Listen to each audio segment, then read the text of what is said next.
안녕하세요. 국제학교 학원정보 플랫폼 아카뷰입니다. IB 학생들 과학은 언제부터 준비해야 될까요? 오늘은 마스터플랩 인기 강사님이시자 디레이블 원장님이신 다니쌤이 궁금한 점을 풀어드립니다. 원장님을 소개합니다. 원장님. 안녕하세요. 디레이블 에듀 원장 다니쌤입니다. IB 학교 학습 로드맵에 대한 이야기를 이제 해볼까 하는데요. 많이 주시는 질문들 중에서 이제 좋은 질문들 좀 뽑아봤어요. 이제 첫 번째 질문은 IB 학교 학생들은 과학을 언제부터 본격적으로 준비하는 게 좋을지, 그래서 90학년에는 무엇을 해두는 게 좋을지, 이런 질문을 한번 가져와 봤고요. 저는 보통 9, 10학년에는 바로 IB DP 과정을 깊게 선행을 하기보다는 먼저 과학의 기본기를 좀 탄탄하게 만들어두는 거를 중요하다고 말씀을 드립니다. 그래서 이 시기에 가장 추천하는 과정 중에 하나가 이제 IGCSE라는 커리큘럼이에요. 이제 대부분 뭐 IB 학교들에서 9, 10학년 때 배우는 과정이 MIP를 배우는 학교들도 많이 있고요. 또 일부 학교는 IGCSE 커리큘럼으로 배우기도 하고, 뭐 프리-IB, 뭐 여러 가지 이름들이 있어요. 근데 그 중에 가장 체계적인 과정이 이제 IGCSE 커리큘럼이에요. 그래서 MIP 같은 경우들은 아마 이제 경험해 보신 분들은 많이 아실 텐데, 특정 단원들을 엄청 깊이 배우기도 하고, 또 어떤 단어는 건너뛰기도 하고, 그래서 배우는 내용들이 좀 골고루 배워지지가 않는 문제점이 있어요. 그래서 IB 이전에 필요한 기본기들을 좀 골고루 다질 수 있는 가장 좋은 과정이 IGCSE이기 때문에 MIP 학교 친구들이라고 하더라도 따로 IGCSE를 뭐 학원을 가시던 학원 외에 뭐 인강을 수업을 해도 좋고요. 뭐 과외를 하든지 아니면 책을 사서 독학을 하든지 해서 IGCSE 과정으로 한번 쭉 다지는 거 정말 추천을 드립니다.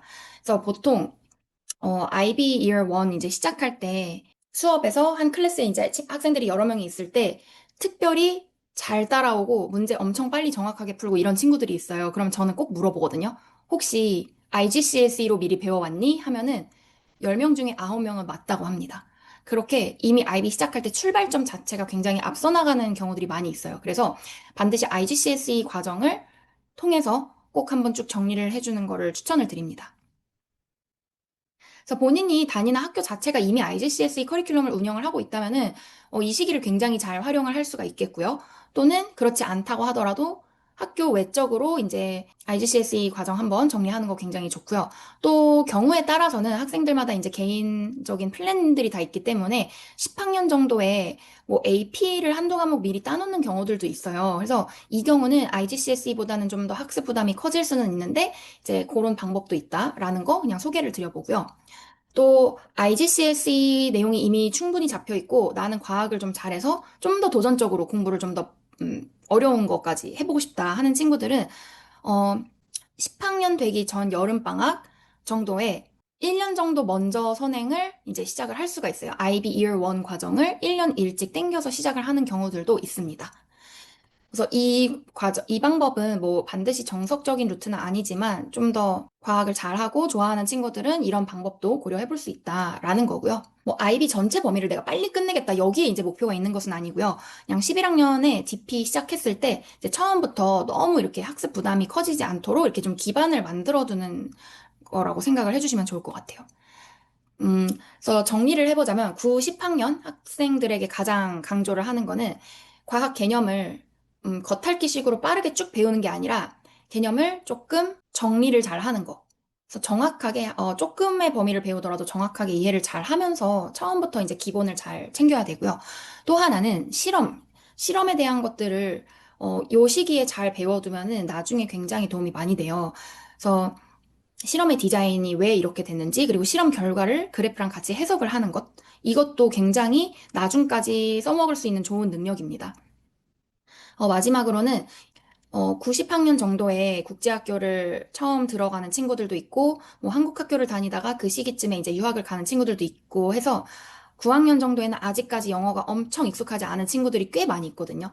그렇기 때문에 이 과학적인 내용을 영어로 설명하는 능력을 이때 이제 계속 연습을 미리 같이 하는 것도 중요합니다. 그래서 단순히 이제 과학을 이제 용어만 다 암기를 하는 게 아니라 이제 조금씩 서술하는 연습 이런 것들 같이 해주면 아주 좋아요.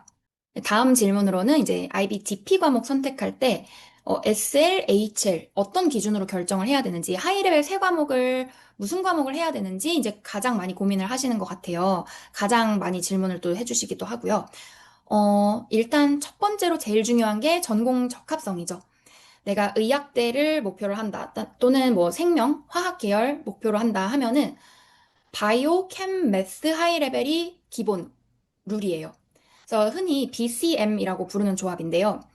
요렇게 세 과목을 하이 레벨로 선택을 하고 이제 나머지 세 과목 SL을 이제 좀 자신 있는 거로 선택을 하고 하는 경우들이 많고요. 또 반대로 이제 뭐 엔지니어링이나 공대 쪽 생각하는 친구들은 피직스, 캠, 매스 이렇게 세 과목을 하이 레벨을 하는 조합이 가장 자연스럽죠. 근데 이제 여기서 문제가 이 과목을 선택을 한다는 거는 아직 10학년인데 진로를 확실하게 결정하지 못한 학생들이 더 많거든요. 예를 들어서 뭐 의대도 생각을 하고 있지만 공대 가능성도 열어두고 싶다 하는 학생도 굉장히 많아요. 그래서 이 경우는 이제 물론 다 하면 좋겠지만 이 IB의 HL 과목 수가 사실 세 과목 이상 하기는 되게 힘들어요. 부담이 많이 됩니다. 네 과목을 하이 레벨을 결정을 골라서 하는 거는 쉽지 않기 때문에 세 과목으로 줄여야 되거든요. 보통은. 그래서 뭐 나는 바이오도 하고 캠도 하고 피직스도 할 거야. 이렇게 트리플 사이언스 조합은 사실 추천을 드리지 않아요. 근데 이때 한 가지 이제 추천을 해드릴 수 있는 방법은 AP를 함께 활용을 하는 방법이 있거든요. 그러니까 예를 들어 공대 가능성을 열어두고 싶어서 피직스 캠 매스 조합으로 이제 IB를 선택을 했다면 그런데 성적이 내가 잘 나오고 또 의대 지원도 열어놓을 수 있지 않을까 하는 경우라면은 이제 AP 바이오를 별도로 공부를 하고 시험을 보는 방법이 있어요. 그러면 이제 IB에서는 피직스 캠 매스라는 공대 지망의 명확한 조합을 유지하면서도 바이올로지에 대한 그 아카데믹 에비던스를 추가를 할 수가 있는 거죠. 또 반대 경우도 마찬가지예요. 내가 바이오 캠 매스를 IB에서 일단 선택을 해준 다음에 추가로 AP 피직스를 한 과목을 이제 추가로 본다든지. 근데 AP 피직스 같은 경우에는 총 4과목이 있어요. 그러니까 피직스 안에서도 4개로 나눠지기 때문에 그 중에 이제 어떤 거를 선택해서 공부를 해서 시험을 볼지 그런 부분은 이제 또 추가로 한번 좀 담당 선생님이랑 좀 상담해보고 결정을 하셔야 될 것 같고요. 다만 이렇게 하는 방법이 대학이나 이 학교마다 국가마다 또 조건이 다를 수 있기 때문에 최종적으로는 이제 본인이 지원하고자 하는 나라 또는 그 대학의 subject requirement를 반드시 확인을 좀 해줘야 돼요. 자, 그리고 이어서 이제 SL하고 HL의 난이도 차이를 많이 궁금해 하셔서 같이 이제 함께 설명을 드려보면은 하이 레벨이 단순히 내용이 더 많다 정도로 생각을 하시면 안 돼요. 그러니까 바이올로지를 예시로 들어서 이제 설명을 해드리면 SLHL 공통 범위의 양에서는, 공통 내용에서는 이제 개념을 좀 이렇게 굵직굵직하게 크게 나눠서 일단 배우고요. 그 다음에 하이 레벨 온리 파트에서는 그 배운 개념을 완전 세분화해서 추가해서 이제 디테일한 메커니즘까지 다 배우는 거예요. 그러면 그 디테일한 메커니즘들을 배울 때 그 완전 세부적인 것들을 암기해야 되는 양이 사실 확 늘어나는 거는 맞아요. 그래서 암기 양이 거의 1.5에서 2배 정도, 2배 정도 된다고 생각을 좀 할 수 있고요. 또 하나는 단순히 배우는 양만 늘어나서 이제 범위만 늘어나는 게 아니라 문제 난이도 자체가 올라가요. 그러니까 범위가 늘어서 난이도가 올라가는 게 아니라 똑같은 범위의 시험 문제라고 하더라도 SL 시험지랑 HL 시험지의 난이도가 다른 게 지문의 난이도 자체가 다를 수 있어요. 그러니까 똑같은 SL 공통 범위여도 케이스 스터디를 끌어와서 시험 문제를 낸다든지 아니면 뭐 데이터 해석하고 그래프 해석하고 하는 문제들 이런 것들이 아무래도 하이 레벨의 평가 시험지가 더 어려워요. 그래서 하이 레벨을 내가 선택을 하겠다 하면은 아무래도 이런 부분들을 같이 고려를 좀 많이 해야 돼요. 그리고 또 화학 과목 같은 경우도 이제 SL 공통 범위에서는 이 개념을 일단은 좀 컨셉적으로 배우는 부분들이 공통 범위에서 많이 배우는 부분이고요. 하이레벨 파트로 넘어가서는 이제 SL 공통 범위에서 정리했던 내용들을 수많은 그 공식과 수식과 이제 계산들을 많이 추가를 해서 배우는 경우들이 많거든요. 그래서 개념을 물론 디테일하게 더 들어가는 것들도 많고 추가 개념을 더 들어가는 것도 많지만 내가 수학적으로 공식을 사용하고 이런 것들이 너무 부담이 된다 하면은 하이 레벨 대신에 이제 스탠다드 레벨을 생각을 하는 것도 한 가지 방법이 될 수 있어요.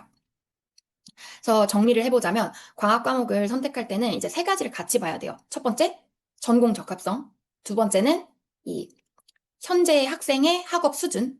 그리고 세 번째는 이제 그 IB subject combination 자체의 workload. 그러니까 이게 너무 내가 학습량이 부담이 되는 정도인지 아니면 내가 그래도 열심히 해서 소화할 수 있는 정도인지 그런 것들을 좀 따져봐야겠죠. 네, 요렇게 한번 정리를 해봤고요. 다음 질문으로는 이제 11학년, 즉 DP Year 1, DP 1년차 때 IB 사이언스 공부의 가장 중요한 목표는 무엇인지, 어떤 부분을 가장 신경을 써서 학습 목표로 삼아야 할지, 그런 부분도 많이 질문을 주시는데요. 사실 이 IB 전체 과정에서 제일 중요한 시기죠. 어떻게 보면 DP Year 1이, 즉 11학년이 어떻게 보면 가장 중요한 시기인데요. 아직 뭐 시험까지 뭐 2년 남았으니까 괜찮겠지 할 수 있는데 이때 DP1 때 학습 기반이 제대로 만들어지지 않으면 12학년 때 상당히 힘들어질 수 있어요. 그래서 DP1 첫 번째 목표는 당연히 학교에서 진행되는 개념을 정확하게 이해하고 그거에 대한 개념 숙지 그리고 이제 문제 많이 풀어보고 이런 것들 당연히 중요하고요. 또 하나 이제 중요한 게 배운 개념을 내가 새로운 상황에 적용을 시킬 수 있는지를 굉장히 많이 평가하기 때문에 문제를 다양하게 많이 풀어보는 것도 중요하지만 이때 실험 그리고 데이터 연결해서 해석하는 것들 같이 계속 봐야 돼요. 개념을 그냥 이론만으로 배워서는 안 되고 실험을 같이 연결을 해서 배워야 돼요. 그래서 이런 것들을 계속 11학년 때부터 정확하게 다져 나가야 되고요. 문제풀이 당연히 함께 가야 되는데, 문제풀이도 이제 객관식 문제가 있고 서술형 문제가 있죠. 객관식 문제를 일단 다양하게 풀어보는 거 중요해요. 근데 이제 서술형, 답안 방식에 이제 익숙해지는 연습이 중요하겠죠. 그래서 이제 서술형 문제들은 커맨드 term이라고 해서 그 요구되는 답변 방식을 어떤 단어로 이제 딱 학생이 알아볼 수가 있어요. 예를 들어 어떤 문제 내에서 뭐 explain 해봐라, describe 해라, compare 해라, 뭐 evaluate 해라 이런 게 뜻이 다 다르거든요. 그래서 답안의 방향이 어떻게 될지는 요 커맨드 term이라는 게 결정을 해주는 거예요. 그래서 이 부분을 정확하게 내가 체크를 하면서 서술형 답안 쓰고 이런 것들 공부 중요하고요. 이거를 이제 DP2 가서 연습을 시작한다? 그럼 상당히 늦을 수 있어요. 네. 자, 그리고 또 하나 중요한 게, 누적해서 복습하는 습관 굉장히 또 중요합니다. 왜냐면 이제 워낙에 이 2년이라는 꽤나 긴 시간 동안 배우는 내용이 많죠. 근데 이제 내가 딱 학교에서는 그래도 범위를 요 부분 시험 공부하고 시험 보고 하면서 이렇게 시험 보고 까먹고 시험 보고 까먹고 하는 친구들이 되게 많아요. 내가 바짝 공부해서 이거 딱 벼락치기로 시험 본 다음에 아 이제 잊어버려야지 이렇게 하는 경우가 많이 있는데 사실 그렇게 하면은 나중에 가서 조금 굉장히 본인이 힘들어질 수 있어요. 왜냐면 프리딕이나 뭐 파이널이나 이런 것들은 결국 전체 범위로 다 평가가 되기 때문에 그래서 항상 모든 범위를 다 누적으로 복습을 할 수는 없지만 그래도 한두 단원 정도는 그 이전 앞 단원들을 계속해서 같이 cumulative review를 같이 해주는 게 좋고요. 그래서 결국은 정리를 해보자면 개념 이해, 그 다음에 문제 적용, 그리고 서술형 답변 연습, 그리고 누적 복습 이렇게 네 가지의 그 공부 구조를 만드는 게 중요할 것 같아요. 자, 이렇게 DP1 때 이 구조가 잘 만들어져 있으면은 DP2 때도 되게 흐름이 자연스럽고 파이널 준비할 때까지 굉장히 훨씬 안정적으로 갈 수가 있어요. 네. 자, 이렇게 정리해봤고, 다음 질문으로는, 음, 다음 질문, 이어서 이제 12학년 올라가는 여름방학 때는 뭐를 이제 중점적으로 준비를 해야 될지, 자, 그런 것도 얘기를 해볼게요. DP2 진도를 선행을 하는 게 중요하죠, 당연히. 근데 DP2 진도를 이제 남은 진도 거의 다 커버하고 가는 거를 사실 저는 추천을 드려요. 왜냐면 이거를 보통은 학생들이 원해요. 이 DP2 때는 학교마다 진도가 조금씩 차이가 생길 수 있어요. 그러다 보니까, 약간 DP2에 한 학기 정도만 보고 갔다 하면은 학교 돌아갔을 때 미리 배우지 않고 그냥 갑자기 이제 보는 내용들이 생길 수 있기 때문에 그런 것들을 학생들이 좀 불편해하고 불안해하더라고요. 그러니까, 쌤한테 수업을 들은 거랑 아닌 거랑 차이가 너무 나요. 막 이러면서 그냥 여름방학의 진도를 끝내고 가고 싶어 하는 친구들이 사실 많아요. 그래서 학원마다 사실 이거는 프로그램이 다 다르긴 한데 저희 학원에서는 DP2 여름 때 이제 남은 진도 한 3분의 1 정도 되는 걸다 커버하고 가거든요. 그러니까 그 이전부터 약간 저희가 3분의 1, 3분의 1, 3분의 1 요렇게 세 번 정도의 특강으로 나눠서 선행을 해요. 전체 2년 과정을. 그래서 네 번의 방학 특강이 아니라 세 번의 방학 특강으로 나눠서 이렇게 진도를 조금씩 많이 넉넉하게 커버를 하는 방법이 있습니다. 그래서 일단은 이 이후에 배울 내용들 선행을 하는 게 당연히 좋고요. 그치만 이전에 DP1 때 구멍이 너무 많이 나 있다? 그러면은 그거 반드시 이때 체크를 같이 해야 돼요. 이걸 병행을 해야 돼요. 그래서 내가 DP Year 1 때 뭐 내가 딱히 공부를 열심히 안 했어. 아니면 뭐 학원을 안 다녔어. 그래서 뭐가 성적이 되게 많이 안 나왔거나 하는 고민들이 많이 있을 수 있죠, 사실. 그러면 반드시 이제 DP Year 2 어쨌든 여름방학이라는 건 꽤 시간이 있기 때문에 충분하거든요. 취약 단원들 점검을 해서 싹 한번 정리를 같이 해야 돼요. 그러면서 선행도 같이 해야 돼요. 그래서 여름방학 때 DP Year 1에 뭐가 많이 빠졌다 하면은 반드시 구멍 체크, 그래서 보완을 해줘야 되고, DP2 선행도 같이 해야 되고, 자, 이렇게 전체적으로 하고, 또 하나, 마지막으로 중요한 게 이제, 요때 보통 IA를 많이 플랜을 짜고 시작을 하거든요. 학교마다 이제 IA 시기가 조금씩 다를 수는 있는데, 대부분 많이들 이제 보는 게 DP2 시작할 때쯤 또는 DP1 끝날 때쯤 IA를 시작을 해요. 그래서 DP2 여름방학 때 바로 IA를 뭐 준비 다 하지 않는 경우가 많아요. 다 이때 뭐 IA를 뭐 주제를 바로 끝내버리겠다 하는 경우가 많지는 않은데 슬슬 IA를 염두는 해야 돼요. 그래서 그렇기 때문에라도 이 DP2의 진도들을 두루두루 보면서 이 실험에 대한 것들 이해를 점검을 같이 다 해주는 게 좋습니다. 왜냐면 IA라는 거는 결국 뭐 실험에서 발생할 수 있는 오차, 또 실험 방법, 그리고 실험의 결과를 해석할 때 쓰는 그 통계적인 부분들, 이런 것들을 다 알고 있는 게 굉장히 중요한데, 이거를 DP2 때 같이 미리 정리를 하는 게 좋거든요. 그래서 DP2 때 IA의 주제를 고르고 뭐 개인 수업을 다 받고 이거가 아니더라도 IA에 필요한 툴들은 가지고 있어야 돼요. 그런 실험적인 내용들을 이제 수업에서 같이 봐주는 수업이 좋은 수업이라고 저는 개인적으로 생각을 합니다. 그래서 제 수업 때는 보통 DP2 때 그런 것들을 정규 특강 수업에서 다 그거를 같이 잡고 가거든요. 그래서 그것도 학습에 좀 고려를 해봐 주시면 좋을 것 같아요. 어, 그리고, 네, 요렇게 이제 전부 된 것 같습니다.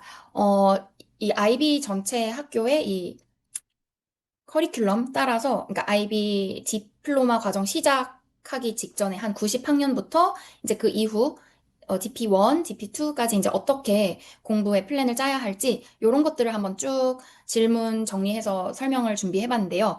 도움이 많이 되셨으면 좋을 것 같고요. 마지막으로 저희 학원 인스타그램에 저희 수업 소식도 종종 올리고 있고 또 도움되는 공부 팁, 공부 자료 이런 것들을 많이 올리고 있어요. 그래서 한 번씩 팔로우 해봐 주시면은 되게 감사할 것 같습니다. 또 재밌는 그냥 웃긴 영상 이런 것들도 종종 올리고 있거든요. 그래서 저희 학원 인스타그램은 디레이블리라고 여기 자막이 나오고 있죠. 요렇게 팔로우 해주시면은 그리고 이제 이 영상에다가 댓글에 로드맵이라고 단어 적어주시면 방금 오늘 설명한 내용들을 조금 좀 더 디테일하게 정리한 로드맵 자료들을 제가 DM으로 보내드릴게요. 네, 저희 학원은 그리고 이제 IB, AP, IGCSE를 이제 수학, 과학 중점으로 이제 공부할 수 있게 여러 다양한 프로그램 준비해 놓고 있는 학원이고요. 되게 좋은 선생님들이 많이 계십니다. 그래서 보통 한 번 오면은 학생들이 학년 올라가면서 계속 쭉 가는 친구들이 정말 많아요. 끝까지 이제 같이 가는 친구들이 많고, 또 그 밑에 이제 동생들이 이어서 또 학원에 오고, 되게 학습 만족도도 높고, 수업 분위기, 학원 분위기 모두 좋은 학원입니다. 네, 여기까지 설명 영상 준비해 봤는데요. 도움이 많이 되셨으면 좋을 것 같습니다. 네, 시청해주셔서 감사합니다. 오늘 라이브가 도움되셨나요? 아카뷰를 팔로우하고 댓글에 국어라고 남겨주세요. 해외에서도 들을 수 있는 국어 강의 2주 무료 수강권을 보내드립니다. 감사합니다.